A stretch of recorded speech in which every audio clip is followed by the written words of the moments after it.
Χωρίς περιτά λόγια, λοιπόν, περνάω στον πρώτο μας ομιλητή, ο οποίος είναι ο κύριος Jonas Ridderstrale. Ο Jonas is one of the most important business thinkers in the world today, in the top 30 global 30 management gurus. His latest book, which you may have seen, it was reviewed in the Financial Times, I think a couple of months ago. It is Fast Forward, Make Your Company Fit for the Future. He is an ideal speaker to address precisely the kind of issues we're talking about. And he's going to give us the big picture to how to think about all these forces shaping business and how leaders can cope with all these challenges. Jonas did his PhD in the Stockholm School of Economics. He knows the European scene very well, but he is also very familiar with developments across the Atlantic in the US. And you may have seen also his earlier book, which was one of the bestsellers, Funky Business. Jonas, we're delighted to have you with us. And we are very keen to listen to your talk and help us to think about the big picture and the long term.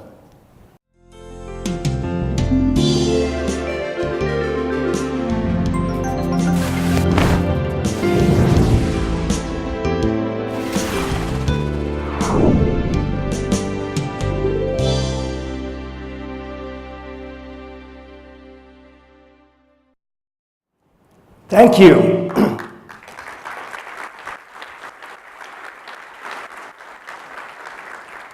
It's a pleasure and a privilege to be here, the cradle of European civilization. Now just imagine if we could take the entire global market economy and place it underneath one of these huge electron microscopes, so that we could look into the very nucleus, the very core of the global market economy. Deep, deep, deep inside it, we would find a force called creative destruction. Creative destruction drives all progress, and creative destruction is, of course, a paradox. It's like a round square. It is perhaps the ultimate paradox of progress. You see, as soon as we create something, per definition, we also destroy something. Think about the little guy with electric hair, Mr. Albert Einstein. When he created his theory of relativity, he also destroyed, did he not, hundreds of years of research in the field of physics. All the old professors, their books, their lecture notes turned into dust by one idea. Or consider creative cities like Boston or London and what they have done to traditional industrial cities like Manchester and Detroit. Detroit used to be the pinnacle of American industry, the hometown of the automotive industry. Today, it is a city that has filed for bankruptcy, a city in ruins. Now, we see creative destruction all over the place. We see it in the world of sports, art, culture in general, politics. But in particular, of course, we see it, we witness it on a daily basis within the world of business. Think about a company like Eastman Kodak. I'm quite sure that a few of you are old enough, like me, to remember a couple of Kodak moments growing up. Eastman Kodak was the Google of its day and age. There wasn't a fancier company around. No one had a greater research budget. No one had smarter engineers. No one worked with more interesting technologies than Eastman Kodak. Yet, we all know that a couple of years ago, Kodak was forced to file for bankruptcy. The company went belly up. The irony, of course, is that more and more of us, using more and more gadgets, take more and more pictures of more and more things, and yet the king and queen of photography is dead. Because Kodak completely misread the strategic implications of digitization. They went for a strategy where we were supposed to sit at home and print and print and print and print and print and print and print and print, when it turned out that instead what a majority of us wanted to do was to share these pictures virtually with people all over the place. A couple of months after Kodak disappeared from the face of our planet, Facebook made an interesting little acquisition. They bought a company called Instagram. How many of you folks Instagram? Some of you are a bit like me, too old. But your kids most certainly do it. Can you recall how much Facebook paid for Instagram? $1 billion. How many employees did Instagram have at the time of the acquisition? 13. So it's you guys and you guys, $1 billion. The company had been up and running for about 18 months. When some create, per definition, they will destroy the others. Creative destruction is innovation. It is the very nature of innovation. Now, we can say a number of things about the global market economy, and a lot of things have been said about it, not the least here in Greece during the last 10 years. But you must, of course, realize that creative destruction is a force that brings us to the future, a force of progress, and we can see this all over the place right now. In industry after industry, new players are completely revolutionizing what competition really means. So far this year, how many of you have bought a CD? A DVD? 5 years ago, completely different situation. Just think about how fast the changes are right now. Because the market economy constantly evolves. It never stands still. It goes up, it goes down, but it's rarely stable. Now, what about the forces reshaping the socioeconomic landscape? Well, just a few words. I mean, number one, of course, as mentioned earlier, there is globalization. We no longer live in a traditional core-periphery model. Instead of having one big center, which we've had historically, there are now many centers of different kinds. And obviously, we're in the midst of a gigantic shift from the west to the east. But I'm not so sure that we have really understood the magnitude of that shift. Consider something like the global middle class. How much of the global middle class today resides in the West? Western Europe, North America. How much of the global middle class is here? A guess? It's actually 60%.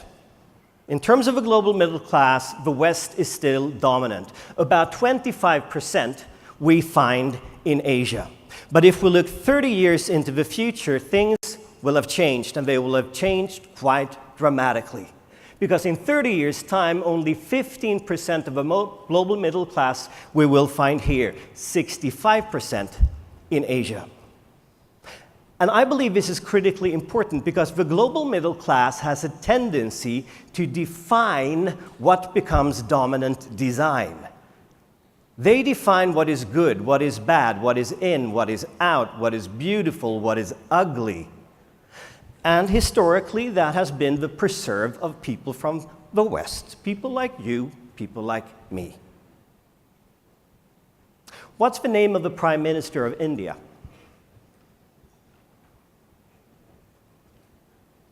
It's only like 1 billion people. Top 3 movies in China so far this year, Chinese movies. I mean, you and I probably don't need to worry about it.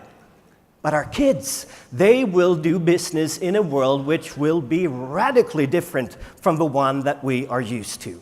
So globalization, still a force. We haven't seen anything yet, if you listen to me. One aspect of globalization is, of course, urbanization. When people begin to move, we gravitate towards cities. Some of you may remember a couple of years ago there were articles in the newspapers saying that we have passed this critical threshold, the 50-50 threshold. Right now, more people live in cities than in the rural areas of our planet. If we go back 100 years, it was 20-80. 20% of the population in cities, 80% outside. Look into the future, and it may very well be 80-20. 80% in cities, 20% in the rural areas. Cities and the rest of our countries, from an economic point of view, the economic geographers refer to as junk space. Space that adds little value from an economic point of view. So in my home country, Sweden, we have Stockholm, maybe Gothenburg, Malmö, mainly because I'm from the south of Sweden, so I like Malmö, and then junk space. In Greece, you have Athens,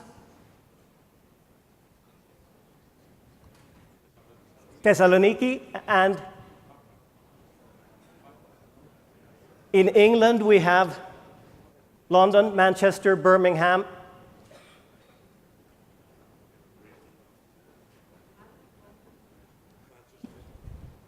Manchester. When we move to cities, our institutions change. Think about one of the most important institutions of the previous century, the happy family with 2.47 kids. The happy family with 2.47 kids, usually referred to as the nuclear family, that was the institution of the past. The institution of today, if you go to cities, singles. In Stockholm, where I live, if you go to the center of the city, about 60% of the households are made up of singles.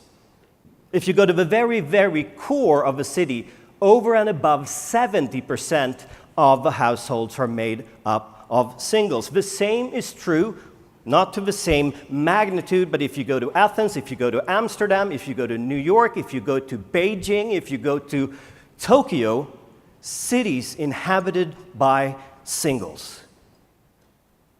Sometimes when I talk about this, when I'm out traveling, people come up to me during the coffee break and they say, "So sad to hear about Stockholm, all these singles. I mean, what about babies?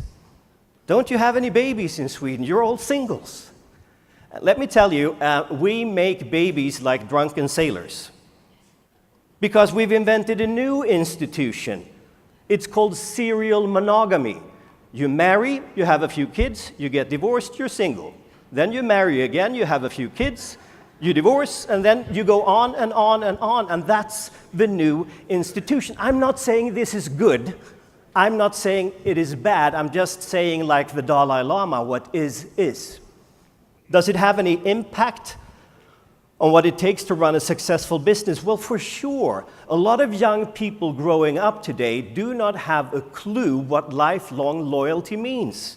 They've never seen it, never witnessed it, not even at home. Lifelong loyalty is gone, out the window.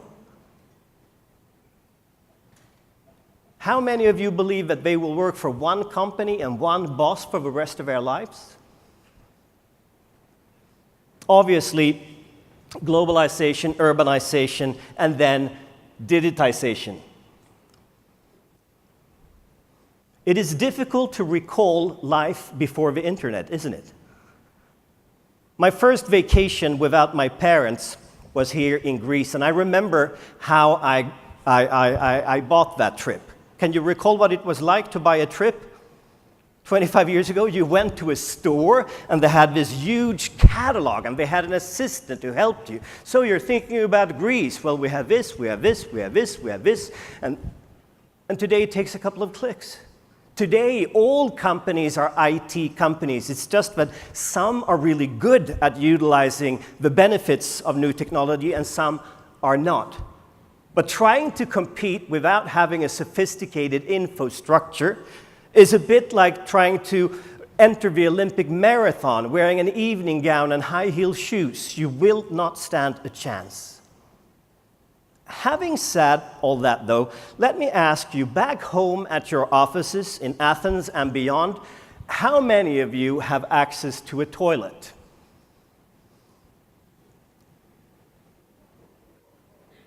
Three. I mean, not in your room beside your desk. In the general facilities where you work, do you have toilets? Good. Is that something that provides you with a long-term, sustainable competitive advantage?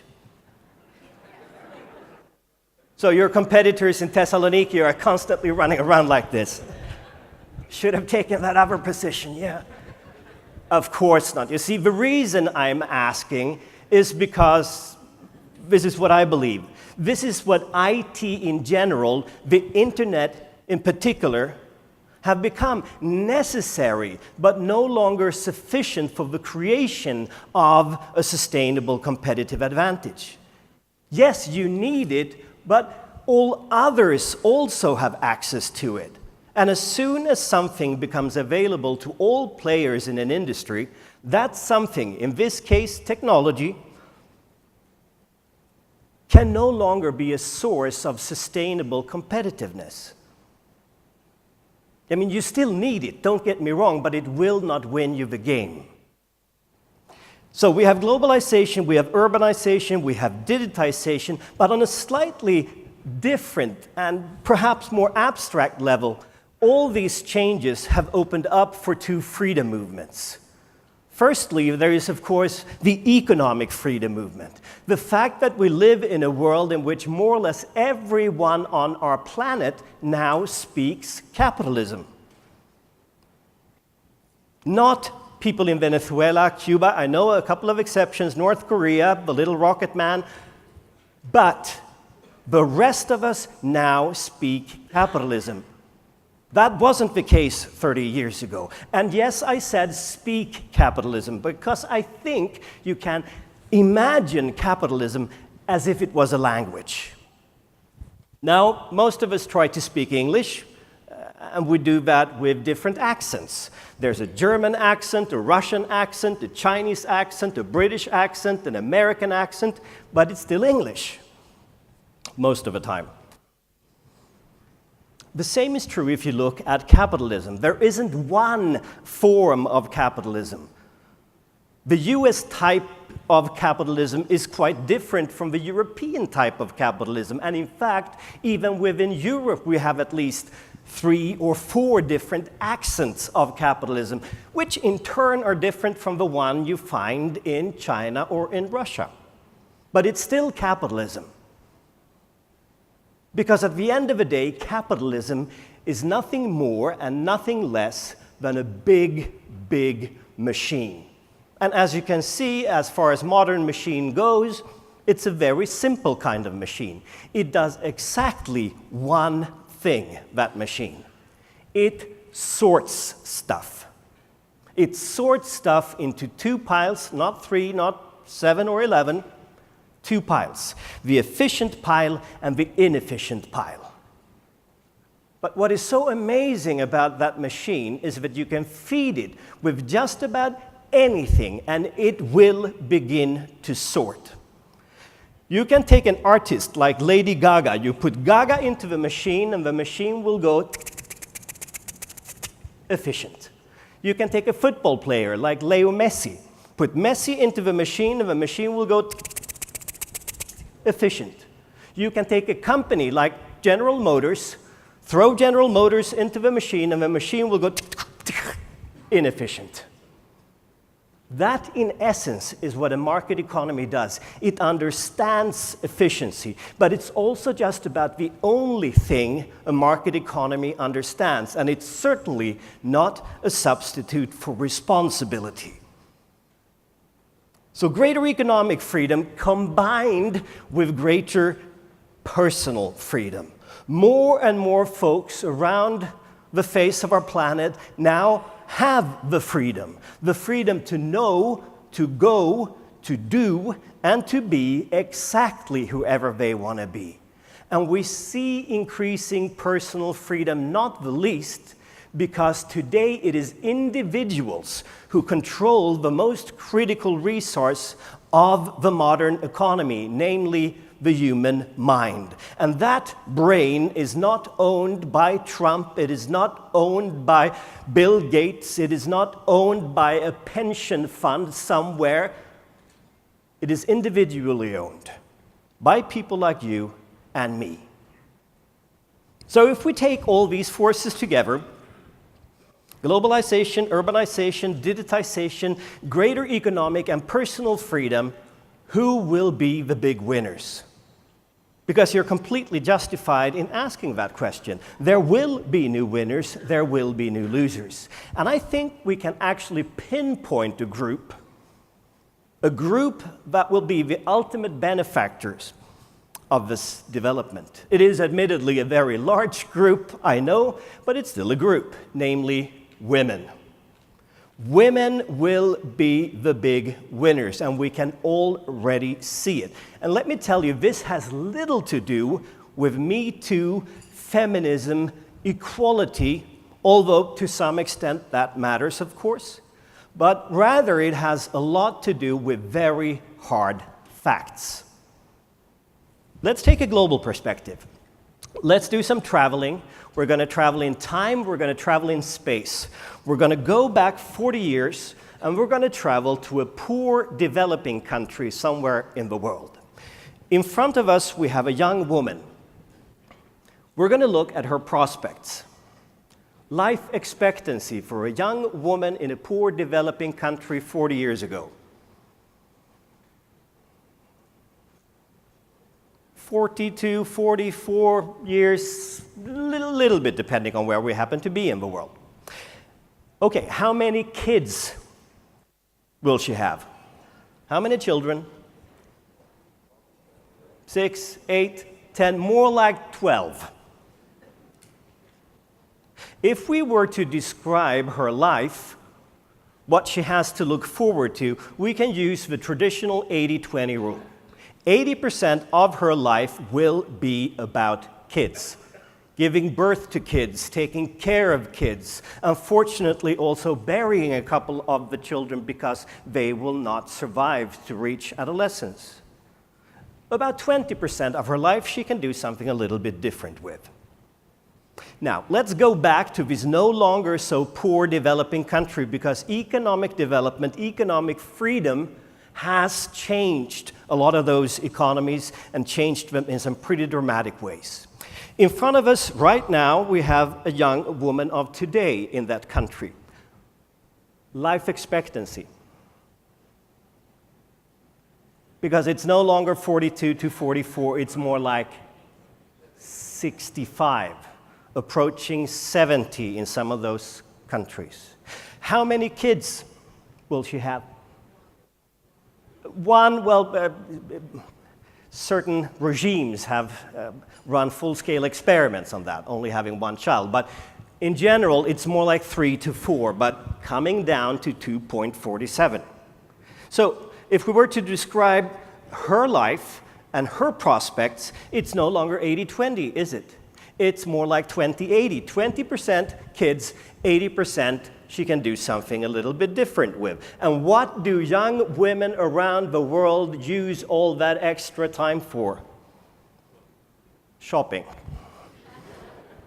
We'll get to the shopping in a little while. But it's very, very obvious when you look at the statistics. Young women around the world use all that extra time mainly to study. If you go to any university in most parts of the world right now, who will you meet? Well, you will meet a group of young women, women over here, women over there. It's so obvious when you look at the statistics. We know what young women are up to. They are studying. What the young guys are doing, we don't know. Drinking beer, watching Sky Sports, playing World of Warcraft, I don't know, but they're not studying to the extent that they used to. And of course, this will have profound implications for anyone running an organization. Because most companies, and especially the very successful ones today, compete on competence, talent. And in most organizations, if they have not already reached that stage, there will be, at a certain point in time, especially when the baby boomers retire, a shortage of talent. So in 5 to 6 to 8 years, all these organizations will have to go fish in a talent pool. And that talent gene pool will be dramatically different from the one we are used to, because it will be made up primarily of the young women who are out studying right now. And you may have noticed that there are certain differences between men and women. Ever struck you? I mean, there are some obvious ones. Men tend to be bigger and taller than women, but there are also some more profound differences. Our senses, for instance, differ. Take vision. Who do you think has best peripheral vision, men or women? There's a 50% chance of being wrong. All right. Women, much better on average peripheral vision than men. Best focus? Men. Why do we see those differences? Evolution.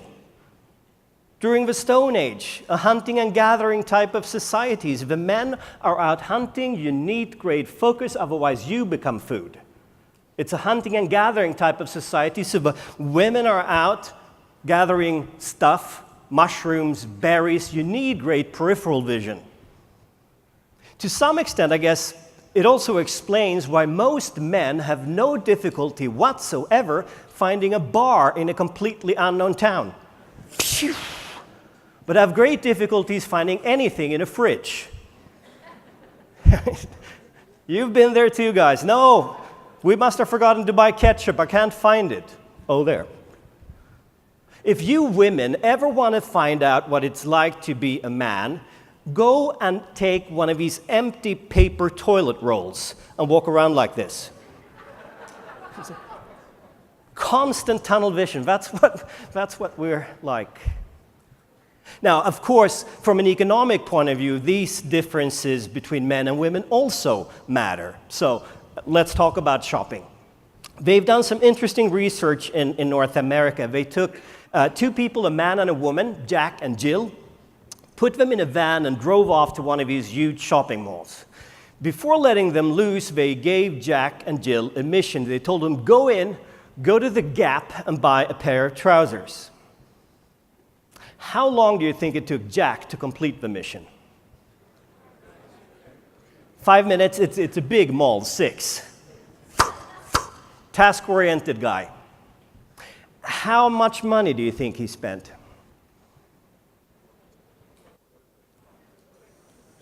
I mean, Gap is cheap, but not super cheap. $33. What about Jill? How much time? Still there. Has not been seen since. Let's call missing people. No, come on. It took 2 hours and 56 minutes. She didn't go straight to the Gap. That wasn't the mission. It was go to the Gap, not go straight to the Gap. So she went to Nordstrom, Macy's, Saks Fifth Avenue. She bumped into some friends, so they went to Starbucks, had a Frappuccino, a little chat. She went by the Gucci store, Prada, H&M, Zara, and then finally she went to the Gap and bought a pair of trousers. So, how much money did she spend? $876. Now, what does this mean? Well, let me tell you what I think it means. This is the ultimate evidence for the fact that men spend more money per time unit than women when we go shopping. Just do the math. We're hyper-efficient shoppers, but we rarely get any credit for it. But it sort of misses the slightly greater conclusion, doesn't it? That a lot of companies are missing out on a mega opportunity when they persist in treating women as if women were just small men. This is by far the single biggest business opportunity for just about any organization in any industry in any part of the world right now. For companies, creative destruction is, of course, not a new phenomenon. It's always been around.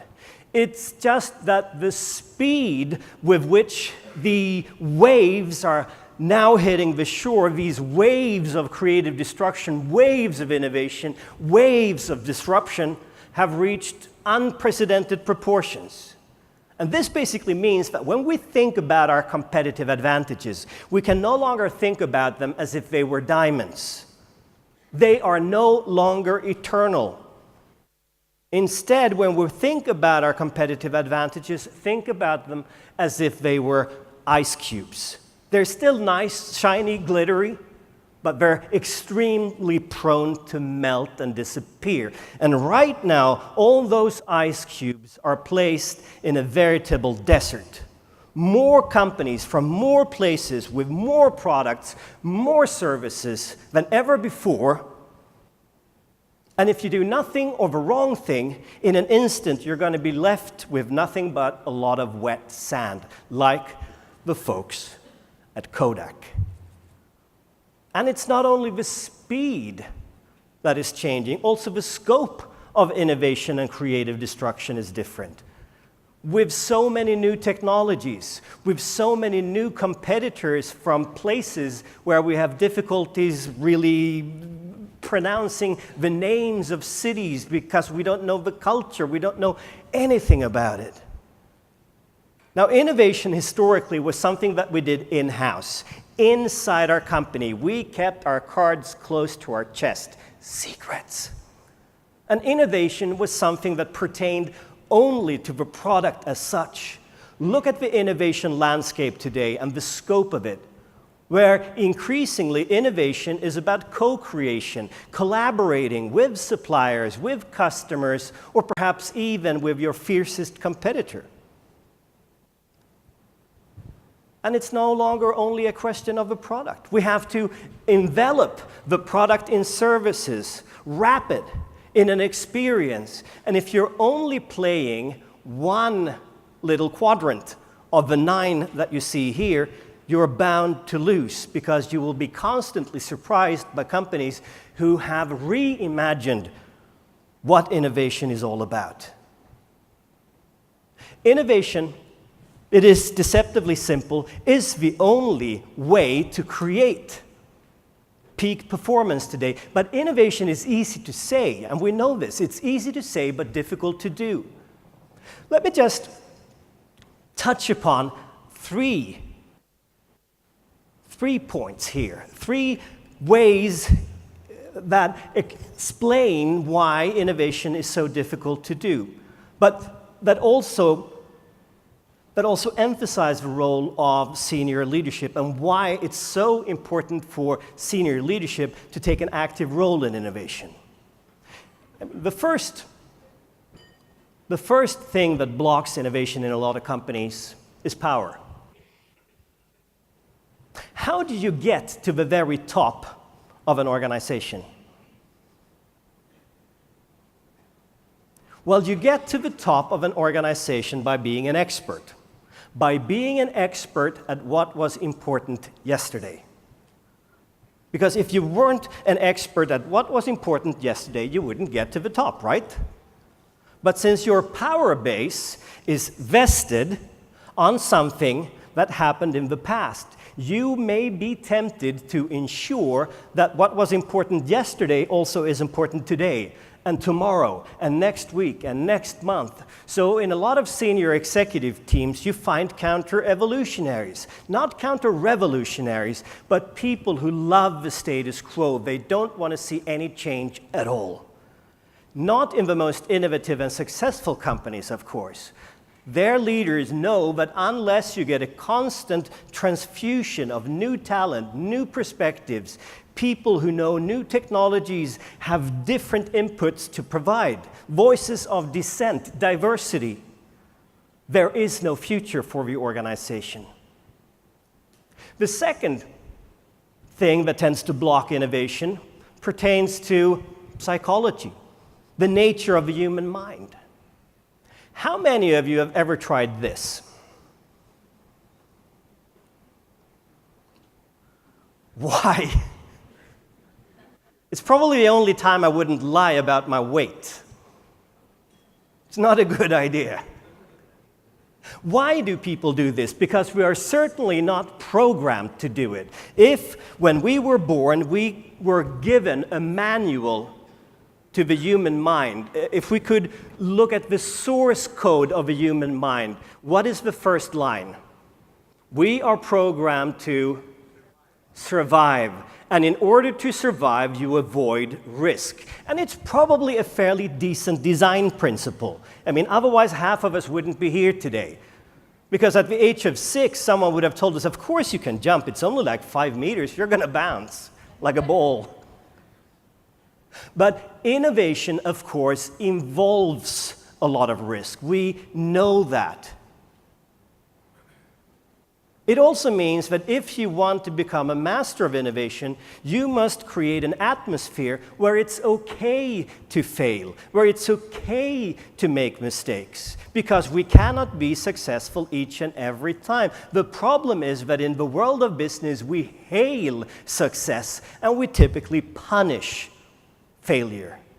But if you want innovation to happen as a leader, you have a responsibility to ensure that there is a very high level of tolerance for mistakes and failure. And I will return to this from a more practical point of view a little later. Finally, there is performance. Now, we usually say that success breeds success. The more successful you are, the easier it is to become even more successful. Now, what if it's the other way around? What if success breeds failure? Bear with me. Business at the end of the day is not rocket science. Any organization in any industry over time needs to do exactly 2 things. On the one hand, you need to exploit your current competitive advantages, milk your cash cows. And on the other hand, you also need to create new competitive advantages. You need to innovate, come up with something that will guarantee survival, not next week, but maybe next year or 5 years down the road. Now, in most organizations, if not all, there is a constant civil war going on between these 2 types of activities, exploitation and innovation. Just think about the annual budgeting process in your company.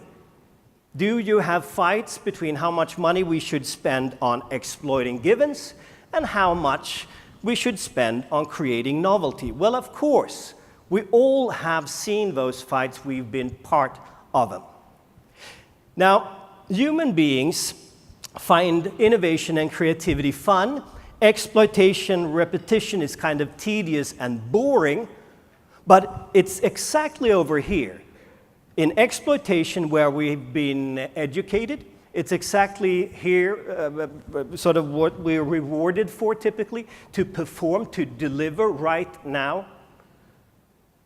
And while innovation and creativity is fun, it's also surrounded by a lot of uncertainty and ambiguity, and as pointed out earlier, human beings on average do not like that. But we're good learners. So given this situation, over time, we will begin to reallocate our resources.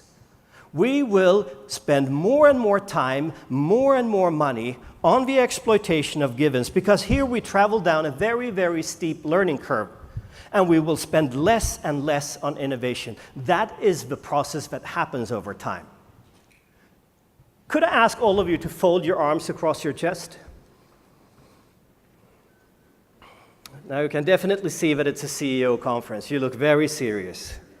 Good. Please unfold them. Could I ask you to fold them once again across your chest, but this time do it in a different way. Be a little wild and crazy and innovative.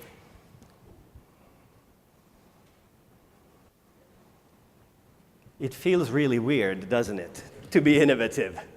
I mean, it takes a lot longer, and you look kind of funny when you do it. I mean, I know what happened. When you were young, you developed a routine for this. I mean, maybe you did some benchmarking. You looked at mom and dad. And then over the years, you've traveled down this learning curve, and right now you're so darn good at it that if this was something that you could compete in the Olympic Games, you would bring home a gold medal to Greece. And when you're not facing a lot of competition, you don't need to change. Don't worry, you don't have to come up with a new way for doing this. But when you face competition, and as organizations, we do that on a daily basis. Either you destroy your own routines or someone else will. This also means that there's a critical role for senior leadership to play when it comes to protecting innovation. Senior leaders must be guardians of innovation because otherwise the daily mundanities of exploitation-oriented activities will crowd out and kill innovation. In essence, what I'm trying to argue is that the only sustainable competitive advantage that we can hope for today is an evolutionary advantage. To develop an organization that changes before it has to, an organization that has the capacity for self-renewal, a fast-forward kind of company. And during the rest of my time with you, I'm going to spend a couple of minutes on talking about how do you organize for this?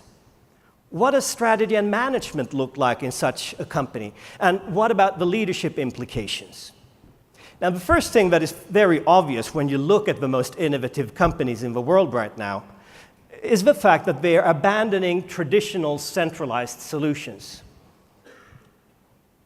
And they're abandoning these centralized solutions, I believe, for a very simple reason. You see, it turns out that all human beings on our planet, no exceptions, all human beings are becoming increasingly stupid.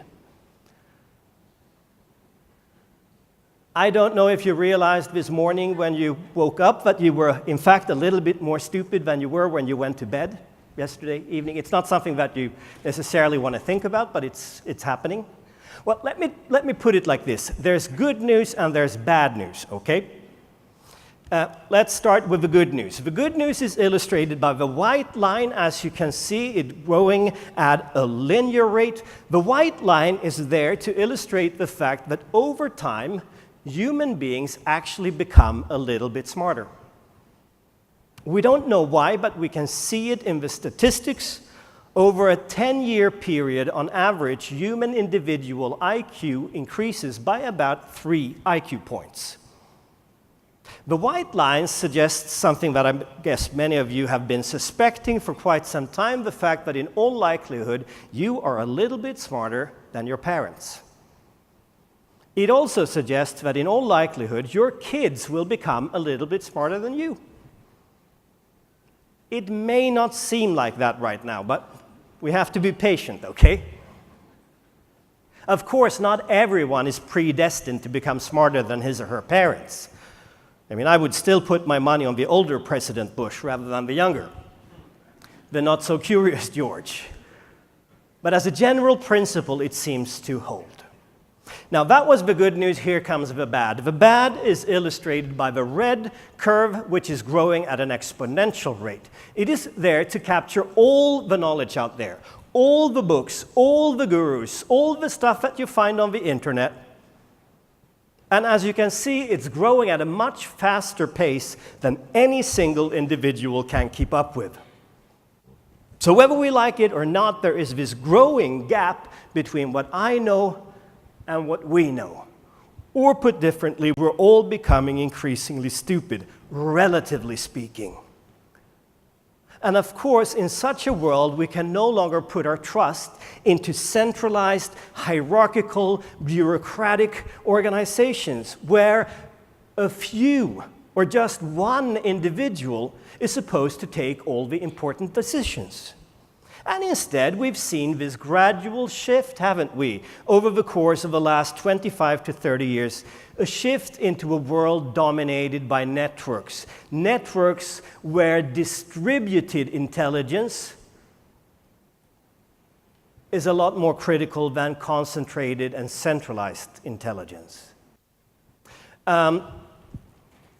So far this week, how many of you have used Wikipedia? Google. During the upcoming weekend, how many of you are planning to spend some time playing World of Warcraft or any other real-time online game? A few, yes? I mean, all those are examples of these networks that are now taking over. But when we build networks in a world of disruption, a world of very, very high levels of uncertainty, we need to think fresh about how to build those networks. And I think we can actually learn something from the world of internet dating. How many of you have ever tried internet dating? 2. The rest of you are familiar with the phenomenon, right? Maybe you have friends who have told you about. You know that it exists. Good. In the world of internet dating, my friends tell me, they have some interesting acronyms, abbreviations. For instance, they have MBA, which does not stand for Master of Business and Administration. In the world of internet dating, MBA stands for Married But Available. They have a slightly more active form as well, which is MBL, Married But Looking. Now, let me tell you, that's exactly the kind of mentality you need as a progressive leader today. Yes, you are married to your current colleagues, your current customers, your current partners, suppliers, whatever it may be. But in addition to that, we need to be slightly more promiscuous. We need to have lovers and mistresses that actually work as options for the future. Because in a world where we don't know what's around the corner, or even if there is a corner behind the corner or no corner at all, we cannot put our trust into a network that is so stable and based only on what was. We need options. Self-organizing is becoming critically important if you want to create an agile, fast-forward kind of company. And self-organization boils down to utilizing the principle of 360-degree feedback. As soon as human beings get feedback from all around, you see, we have this critical ability to coordinate spontaneously and self-organize. I know it may sound a little bit dry and theoretical, but could I ask you, because you can actually prove this principle to yourself, could I ask all of you to please clap your hands in rhythm?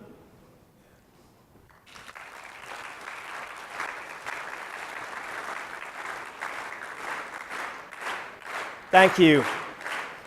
It's kind of a favorite exercise of mine because when I talk to my family back home, I said, yeah, what was the presentation like outside of Athens? I say, I got a big applause in the midst of my presentation. Very spontaneous. 3, 4, maybe 5 claps, then you were all in rhythm.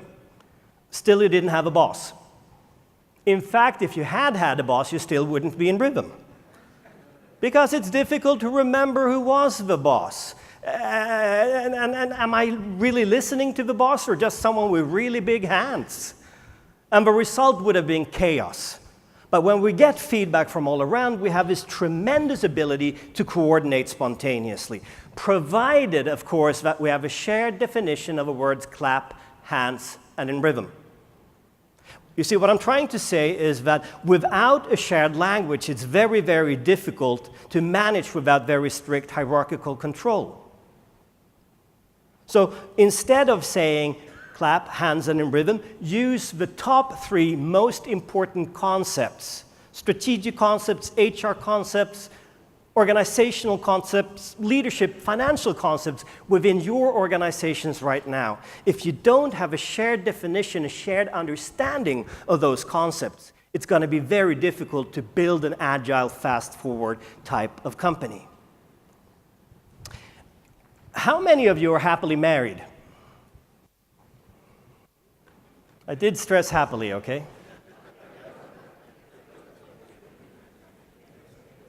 What's the secret behind a happy marriage? Shared concepts. Some of you are now giggling nervously. You see, I'm asking because I'm a simple guy. This is what I believe. I believe that unless we can get the principles for success to work on the level of 2 people first, don't expect them to work when we get to 20 people, 200 people, or 20,000 people. I'm very sure that we could make lengthy lists of what makes for a happy marriage, and it would turn out that many of those dimensions also matter when you're trying to build a very competitive company. And I'm equally certain that at the top of both those lists, we would find the very same item, namely people. If you fail in the recruitment process of your marriage, and a lot of people do, no number of hours spent in couples counseling will really help that much. The same is true when you're trying to build a competitive firm. Fail in recruitment and not all the McKinsey consultants in the world can save you. Unfortunately, in too many companies, however, recruitment is still seen as the lowest form of HR. But in truly innovative companies, it is at the very top of the agenda for the senior leaders. The second big shift is a shift away from this belief that we can predict things, forecast things, and plan things.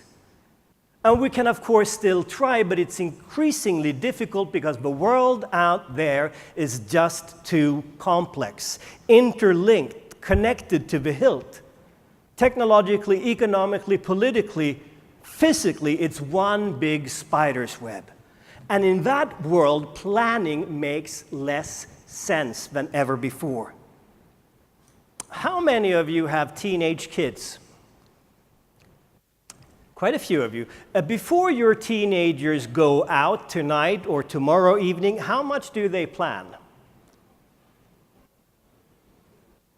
Well, I have 2 of those back home in Stockholm. Let me tell you about my experience. They will go, I'm off. They don't plan at all.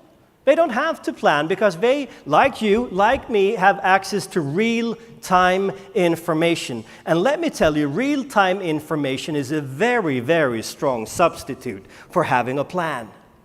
Now, I don't know about you, but when I was that age, 15, 16, I used to sit down with my friends Wednesday afternoon, and we planned, and we planned, and we planned, and then we decided that Friday evening we're going to go to that place. And come Friday evening, we went to that place. And let me tell you, even if it was boring as hell, we stayed. Because you don't mess with the plan. But today, that behavior no longer makes sense. There is too much complexity, too much uncertainty. And of course, every once in a while, I meet people who say, you're exaggerating. The world was as complex 30, 40 years ago. You know what I tell them to do? I tell them to go home and then rent, or today I guess you can stream, all the James Bond movies ever made. Now, you're all familiar with Bond, 007, you know the story, about 25 movies. The funny thing is that the first 20 movies basically had the same story being told over and over and over again. You remember there was the East, there was the West, there was good, there was bad, there was a hero, 007, witty British agent, and then a villain, a crook, a nasty piece of work, who usually looked a little bit like me, and sometimes he had a little cat. Worked really well, 20 movies. Then something happened when Daniel Craig enters as Bond.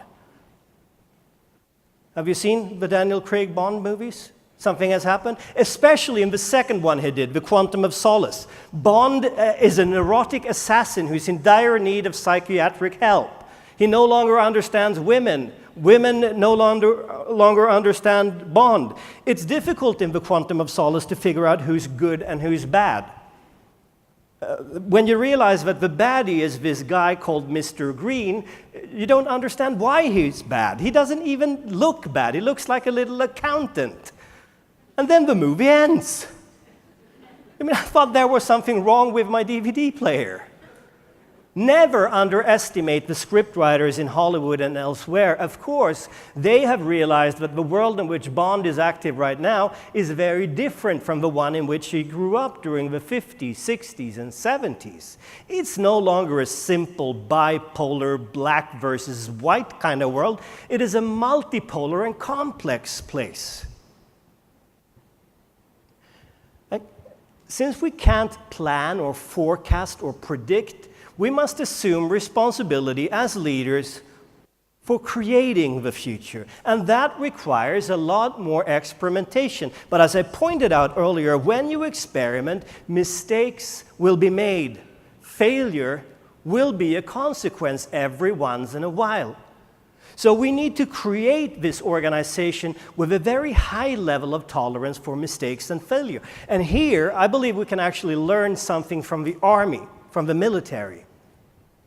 Have you ever thought about the fact that in the army, they actually reward people, systematically reward people who make mistakes? I know it sounds a little bit crazy, but think about it. You go to war, you lose half a leg. When you come back home, you will get a medal. It was sort of a semi-strategic mistake. You weren't supposed to lose half a leg. But in the army, they know that unless you reward people who take risk, you cannot win a battle, let alone a war. So maybe the next time you gather your troops, maybe you should hand out one of these, an MSU award, Major Screw Up of the Year. Now, you would be surprised how many very successful companies are handing out such rewards right now. They're usually called something a little bit more politically correct. And in many cases, it is the CEO who accepts the first award, because that legitimizes the entire process of making mistakes, not the same mistake over and over and over and over again. And I'm not suggesting that we should build organizations who necessarily take more risk. Don't get me wrong. I'm merely proposing that if we want innovation to happen, we must make it less risky for people to take risk. And this, of course, also requires us to redefine what management is really all about. I believe that for about a century, we defined management as the science of stamping out deviance. Primarily negative deviance, but if we killed a couple of positive deviants in the process, that was a sacrifice that we were willing to make in the name of professional management. We did our very, very best to destroy everything and everyone that was a little bit different. And we built organizations that, by and large, at least in our neck of the woods, looked like this. These are the guys who in 5 to 10 years' time, by the way, will have to go fish in the talent pool, which will be dominated by all the young women around the world who are now studying, because the guys are drinking beer and playing World of Warcraft. Progressive companies, of course, have already changed. They know that instead of stamping out deviance, we must leverage deviance. Think about Google, think about Eric Schmidt, now chairman, former CEO of that company. As CEO of Google, he had a span of control of about 60 people. He had 60 direct reports. Now, why would you have that? Control freak? Well, we can ask him, Eric, why did you have 60 direct reports? This is his response. If you get enough direct reports, then you can't manage them. That was the goal. If you get enough direct reports, you can't, not even if you stop sleeping. On purpose, he put himself in a position in which it would be impossible for him to run Google in a traditional way. Now, why did he do that?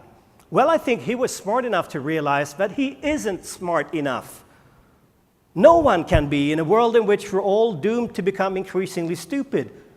Not smart enough to have all the answers, or perhaps even to formulate all the questions that will shape the future of Google.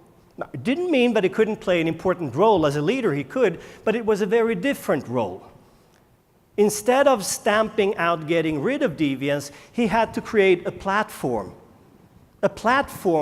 for all the different voices of dissent to make themselves heard, a platform for a discussion, a debate, a dialogue, and of course, being CEO, he was also responsible for making sure that it was a discussion, a debate with a deadline. Leveraging diversity, critical if you want more innovation, if you want to move faster into the future. In practice, how would you go about doing this? Well, let me just point to one example here. We've talked about men and women and how we're different. One dimension in which we differ is in terms of how we relate to risk. Which group takes most risk, the male group or the female group? Men take more risk than women. On average, we know that there's like a library of research suggesting that. Now, sometimes we want a lot of risk-taking, other times we want less risk-taking. For the sake of your argument, let's assume that tomorrow morning you're undergoing open-heart surgery at the General Hospital in Athens. Do you want a surgeon who takes a lot of risk or a little risk? You don't want a surgeon who waltzes in and says, "Oh, I've done this 1,000 times. Boring. Today I'm going to improvise." With that in mind, I have a little hypothesis. We can all, and you folks more than most other, we can all remember Lehman Brothers and how it started about a decade ago. What if Lehman Brothers had instead been managed by the Lehman sisters? Do you think maybe we could have avoided some of the problems that we're still dealing with? Just by leveraging that little piece of knowledge to our advantage, the fact that women on average take less risk than men. Final big shift.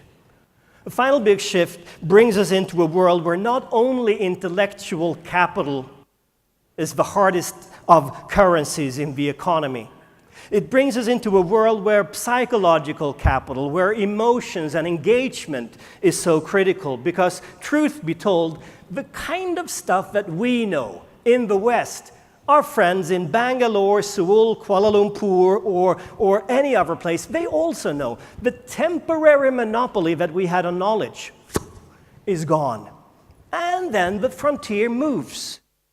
Place yourself for just 2 seconds in a world of increasing complexity out there and increasing stupidity in here. When man no longer knows, what does man do? Well, when man no longer knows, man believes.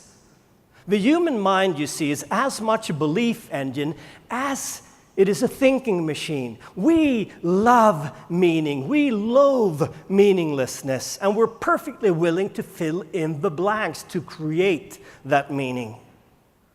What are you looking at right now? Most people would say a face. It is a British smiley. It has a stiff upper lip. But really what you're looking at is, of course, only 3 circles and a straight line. But 3 circles and a straight line lack meaning. So we say it's a face because we love that meaning. And I think pragmatic leaders have always understood this. If people want meaning, provide them with that so that they can believe in themselves, the work that they do, and in their organization and their leaders thereof. Therefore, in a lot of the most innovative companies, you find something that I've labeled a corporate religion, a set of beliefs that people can attach themselves to. And at the very, very core of such a religion, you find a dream. And I believe it's important that it actually is a dream. I think there were solid reasons for why that guy, Reverend Martin Luther King Jr., once upon a time said, "I have a dream," and why he decided not to say, "I have a 5-year plan."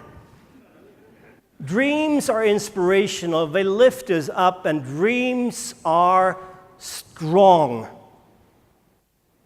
Also from an economic point of view. Think about the United States of America, the country that dominated the previous century from an economic point of view. Why was the US so successful? Well, at least in part, to me, it boils down to the fact that the United States is not a country. No, the United States of America is an idea. And attached to that idea, you find the American dream. And that is interesting because it means, or at least up to a year ago it meant, that we can all become Americans. It's a club. Think about it. It's a movement. You can choose to be American. It may take a couple of months or a few years, but you actually can become American. How long does it take to become Greek? Swedish, in case you're interested. It takes 226 years to become Swedish, if you're born in Denmark. For some of you, it would take even more time than that. Japanese. I work with Japanese companies. I ask them how long does it take to become Japanese. They're usually very quiet. But finally, not for me to lose face, one of them will stand up and say, Professor, Japan is possibly, maybe, perhaps impossible. You can't wake up tomorrow morning thinking, yeah, today I'm going to become Japanese, but we can all become Americans, even if you're born in Graz, in Austria. Before turning 30, you can move to the US, become a D actor, a C actor, a B actor, Terminator, and then a Governator. You know what I'm talking about. Companies dream, and they dream about a variety of different things. Sony, a company that is on the ropes right now, but historically very successful, has always nurtured a dream about novelty, being on the frontier. Compare that to the dream of Apple. I mean, Apple has never really invented anything new. They did not invent the computer. They did not invent the cell phone, the MP3 player, none of that stuff. But when they launch a new product, they want us to go, wow. Because that's really what the Apple dream is about. IKEA, from my neck of the woods, very different dream. A dream of being a force of good, providing the masses with what historically has only been available to the few.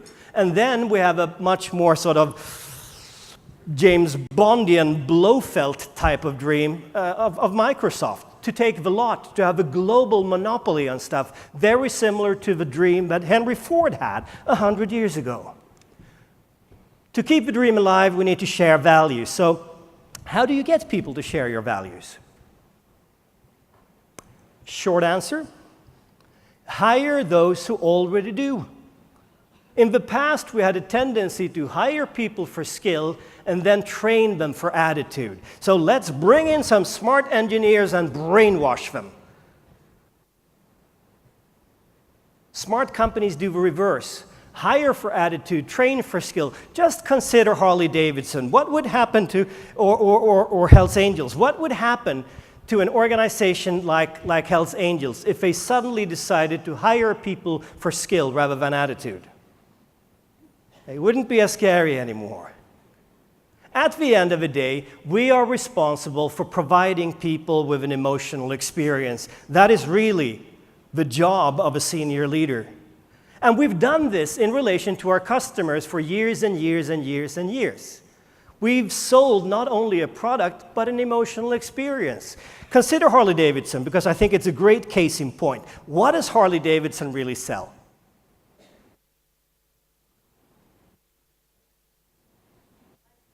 Lifestyle. Dick Teerlink, the former chairman and CEO of the company, claimed that it was the ability. What we're selling, he said, is the ability. The ability for a 43-year-old accountant to dress in black leather right through small towns and have people be afraid of him. But what about the employee value proposition? What kind of experience are we selling to people? And I know for some this may seem touchy-feely, psychobabblish, but then remember that research in neuroscience is very clear in indicating that the brain's limbic system, which is in charge of our emotions, always overpowers neocortex, where reason and logic rest. The traffic instructions up here are really clear. Emotions always have a right of way.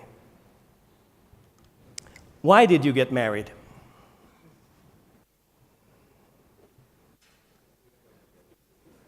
I can't remember. Come on. I was in Siberia a while back, and I asked this question to a group of Russian executives. And a guy sitting sort of second row looked at me and said, "Division of labor."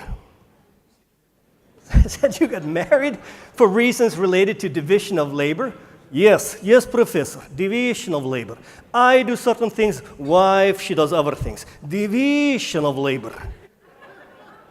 But I think people in Greece are a lot more romantic than that. Come on.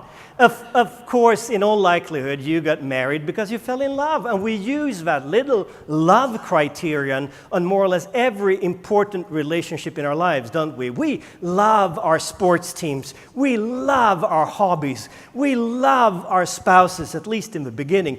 We love our pets. And if you can fall madly in love with a little schnauzer, shouldn't you be able to love your company? So do you, not like, not fancy, do you love your companies? Yes. Do you love your colleagues? Some of them. Do they love you? Do you love your customers, and do they love you? Let's put it to a test. During the last 3 years, how many of you have ever met a customer or a colleague with your logo, with your brand tattooed on his or her bicep? Because if Harley Davidson can get 43-year-old accountants to do that, maybe that's the challenge we're all facing, not the least people in Europe. Because we're up against 1 billion Indians, 1.3 billion Chinese. We cannot beat them on brute force, perhaps not even brain force.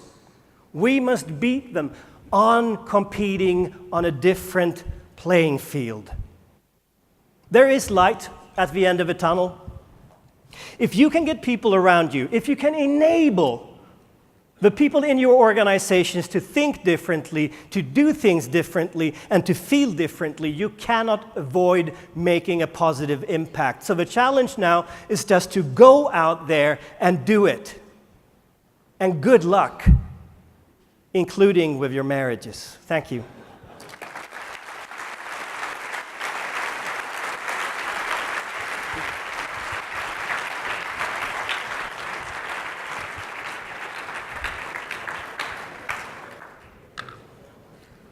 Thanks, Jonas. Thank you. If I were to have a bullet point to summarize a talk of an hour and 10 minutes, I would probably say, create differences that make a difference. What you have talked about, it is how companies can create differences. Think differently, cultivate, leverage diversity so that they can make a difference. Yeah.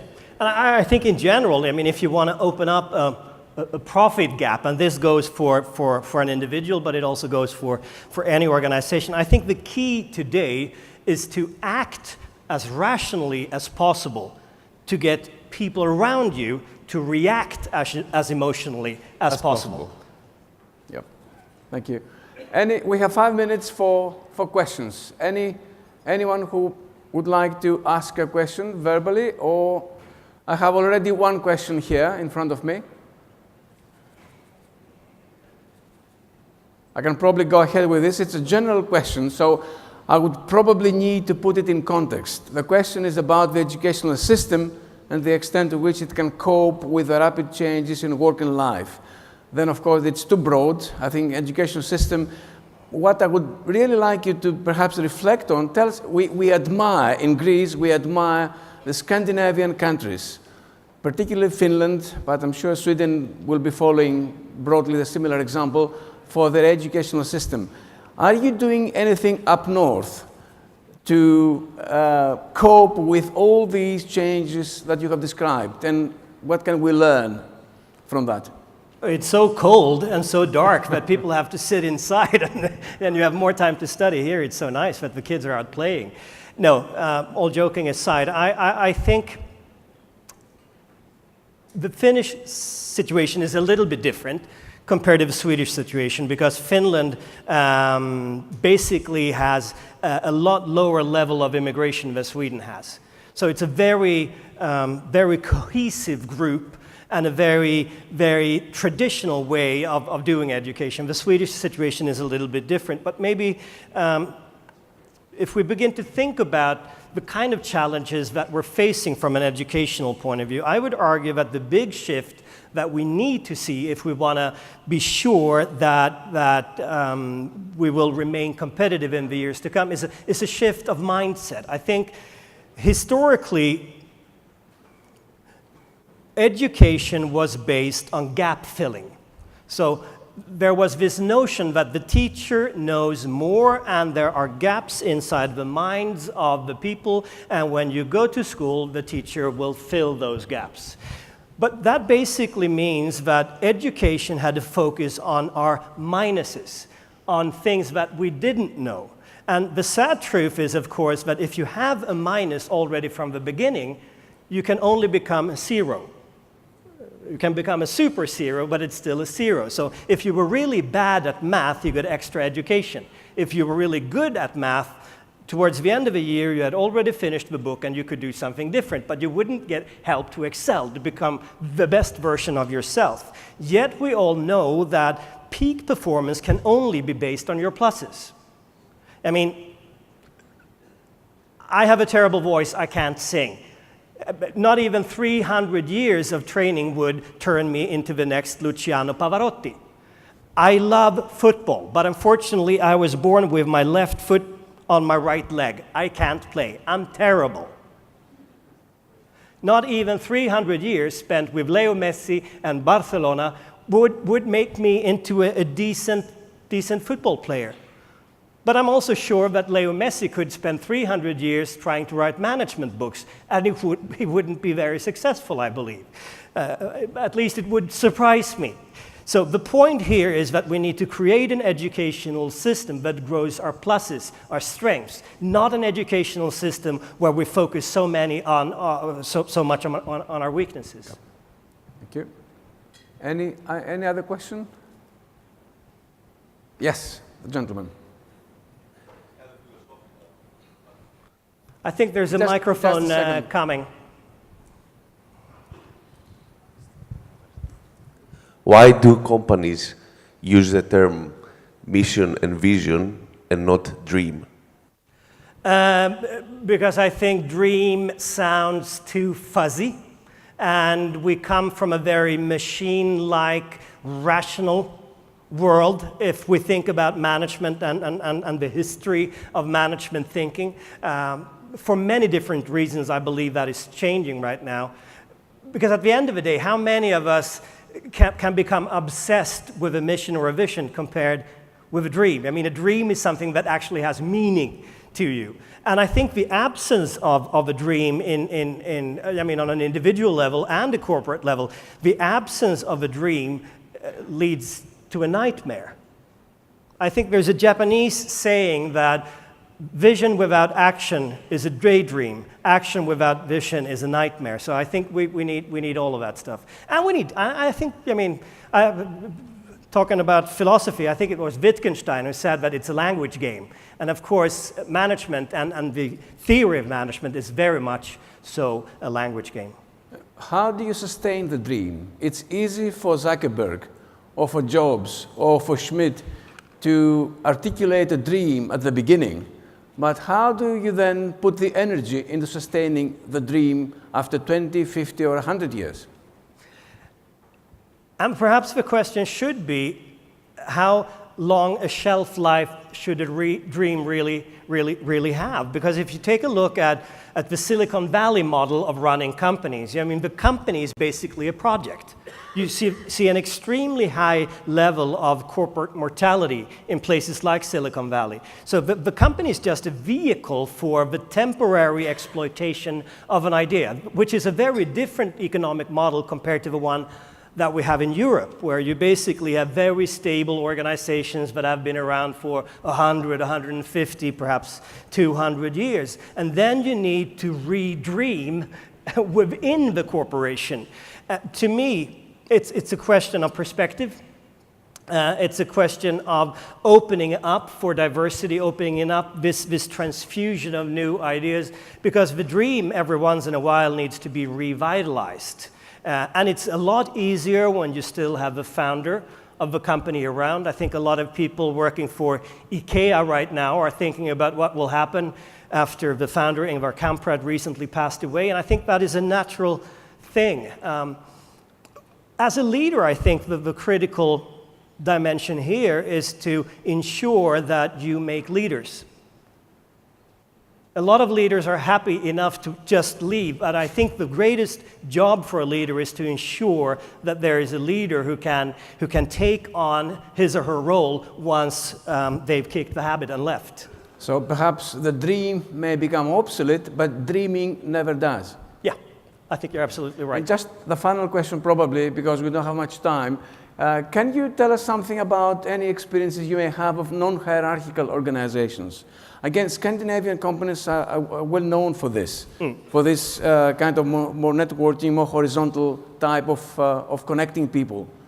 Let me give you one example. The best performing bank in Europe over the course of the last 40 years is actually a Swedish bank called the Swedish Handelsbanken. It runs completely without budgeting. It runs completely without planning, but when they decided to remove all those traditional measures, they replaced it with something. Every Friday afternoon, all the local branch offices within Swedish Handelsbanken, they report the weekly results to headquarters. Immediately, they get back how they have performed, how their local branch office has performed in relation to all the other local branch offices. And there's a line which shows the average result of a branch office within the bank.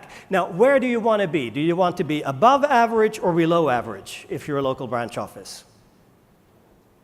Of course, you want to be above average. It's good for you. You're happy there. You don't want to be below. Now, how do you ensure that those who are really good tell those who are below average how to improve? Because really, without incentives, maybe you wouldn't do that unless you're very altruistic. Because one way to ensure that you keep on remaining above average is to make sure that the people below average don't know what they're doing wrong. Well, they've instituted within the bank a bonus system that ensures that if the bank beats all local Scandinavian competitors, everyone in the bank will get a bonus based on the results of the entire bank, not the local branch office. So they've provided incentives for those who are really good to teach those who are below average how to improve. And a couple of such very, very simple measures, I think, can help you to move from a traditional hierarchical logic where you rely only on centralized intelligence to a very different logic. But of course, in reality, it's not a question of centralization or decentralization. Successful companies need to be both. And my argument here today has been that centralize the soft stuff, the values, and ensuring that you recruit with the values in mind, but a lot of the tactical stuff you need to push down to the level of where real action takes place. Yeah. I think we need to stop here. We'll come back to some of these questions after the break when we hear the Greek experience. Jonas will be around, so feel free to approach him and ask any questions. But I'd like to thank you very much for this fascinating big picture thinking that you have given us. Thank you. Thank you.